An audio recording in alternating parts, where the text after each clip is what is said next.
I'm your legal bestie, attorney Simone, and y'all, Porsha's estranged husband Simon is done.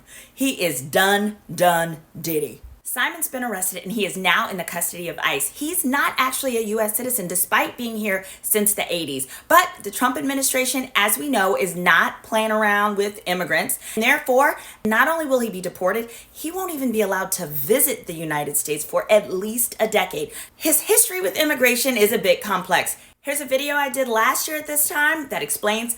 Ciao. Porsha Williams is sick of Simon and his scamming ways. Here's a quick breakdown of the divorce and Simon's deportation proceedings. In 1982, Simon originally arrived legally, but overstayed his visas twice. He was voluntarily deported, and then he returned in the late 80s and started scamming folks. He then pled guilty to felony fraud in multiple instances throughout the 80s and the 90s and was deported in 1992. Now, knowing good and well he could not legally return with that record, Simon stole the identity of a sharecropper. I use the term sharecroppers, but you get it. They were here to do seasonal work and then moved into Citizenship. He's been trying to get his citizenship on his own. That way he's not beholden to his wife of the day to maintain his citizenship. He's committed so many crimes and fraud over the years that basically the only way you might have a chance to stay here is if you married someone. So that's exactly what he's done. The first time Simon was rejected for citizenship was in 2016 due to all of his fraud.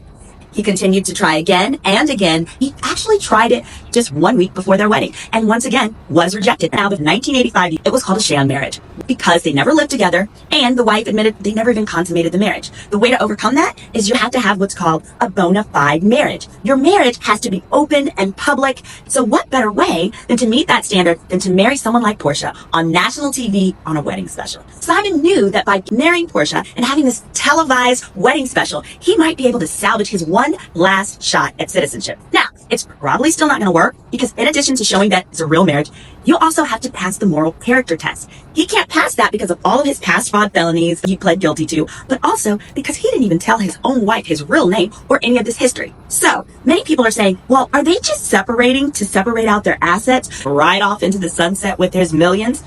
With deportation, you don't lose access to your assets you built in America. You just lose the right to come to America. So there's no need to divorce to protect your assets. In fact, Porsha writes on page 1 of her petition, she says, this is a bona fide separation. That is critical. Because a bona fide separation means you do not have a bona fide marriage, which means he cannot stay here. This is her way of saying, Your Honor, I'm not here being an accessory to this man's fraud. I didn't know it. My name is Bennett. I ain't in it.